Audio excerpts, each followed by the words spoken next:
DZ drop claimed by A-Shape agent. Initiating rogue protocol.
Serious trauma detected. Agent down. Agent killed.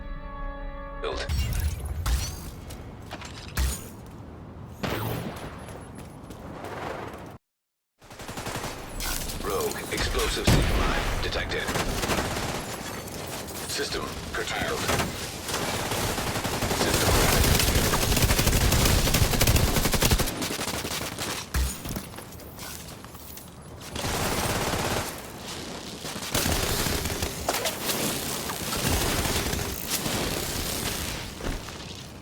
I'm sending you a specialization supply drop.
sending you.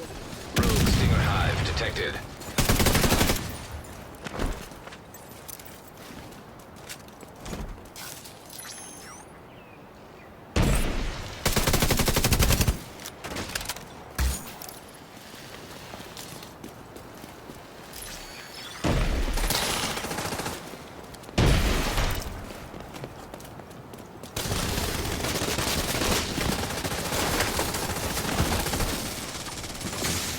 System disrupted. Beacon down. System back online.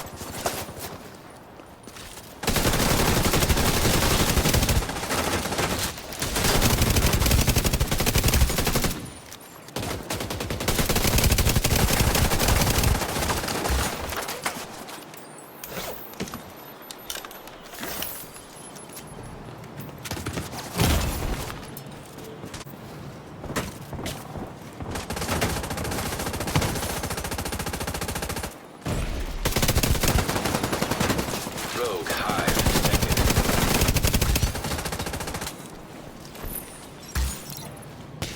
What is going on, guys? It's GameRealer23 here, back with another Division 2 video. In today's video, I'm going to be showcasing the ongoing directed build, so let's just get straight into it. Now, for starters, we are using the capacitor. The capacitor, if you guys didn't know, the reason why when you switch the capacitor and you see that big damage buff out of nowhere, it's actually because of the damage to armor core attribute. Now, you don't have to use the capacitor, but I recommend using it because of capacitance. Capacitance, when getting that 40 stacks, which is the max, you get 60% skill damage, which is the max at 40. Now, you don't necessarily have to use the capacitor, but when using it, the damage to armor is buffed out. So if I use the MPX, I have 6% damage to armor. With Sadist, obviously Sadist is buffing my damage towards bleeding enemies.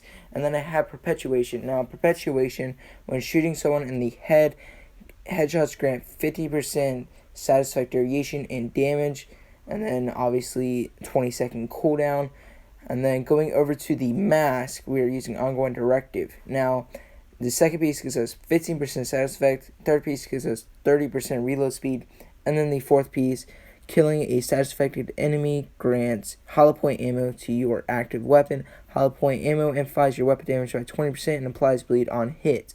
Obviously, I'm using weapon damage, status effect, and headshot damage. And then on the backpack, we're using weapon damage, status effect, headshot damage. And then we have Trauma Specialist, which increases our duration of our bleed status effect by 50%. And then increases our damage dealt by that bleed by 100%. And then going over to the gloves, we're using Contractors, weapon damage, damage to armor, and status effects. Obviously, Contractors, like I said, the damage to armor attribute is going to be buffing out our bleed. And I'll showcase that later in the video. Now, knee pads and holster, I'm using weapon damage and status effect. And then on the chest piece, I'm using armor, headshot damage, status effect, more headshot damage, and then glass cannon. Now, glass cannon is going to amplify that damage of the bleed by 25%.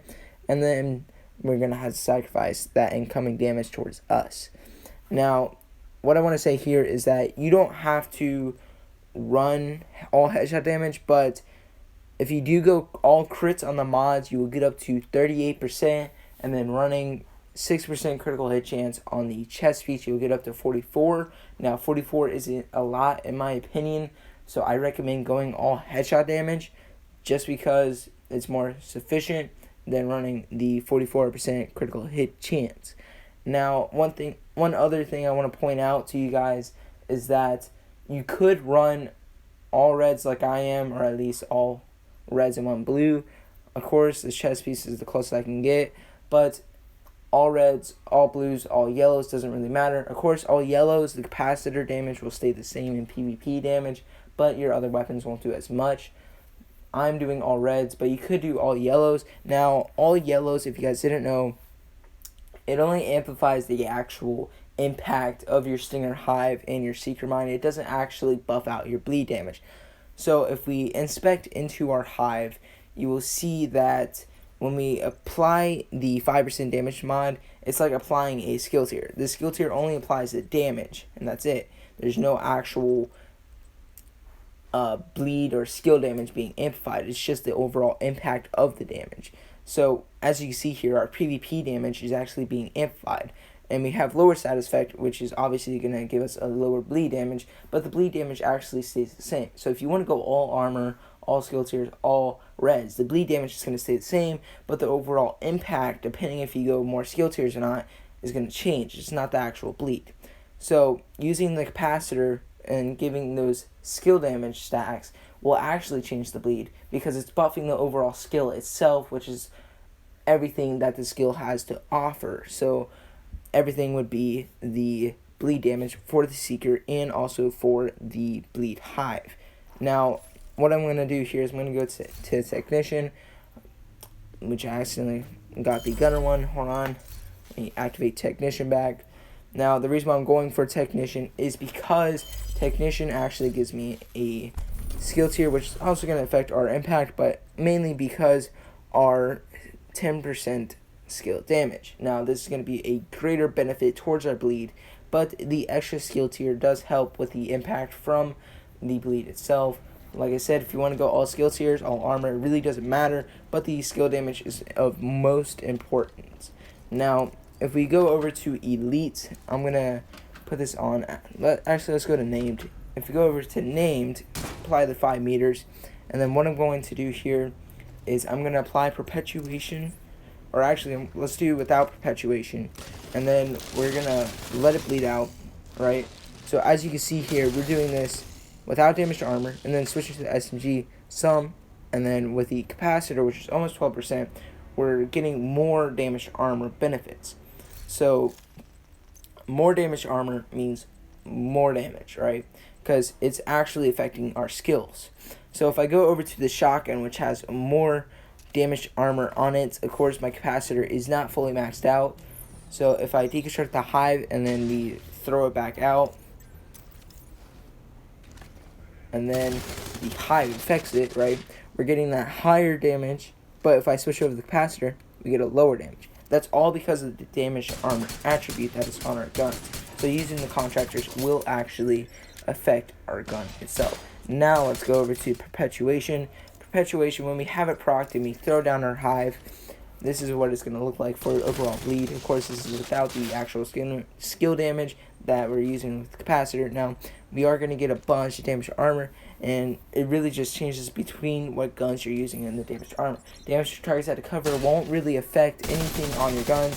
So what I'm going to do here is I'm going to apply all my skills up, and then what I'm going to do is I'm going to shoot this target, let you guys see what the bleed does for the hollow point rounds, and then switch to the shotgun. It's of course going to do more overall damage.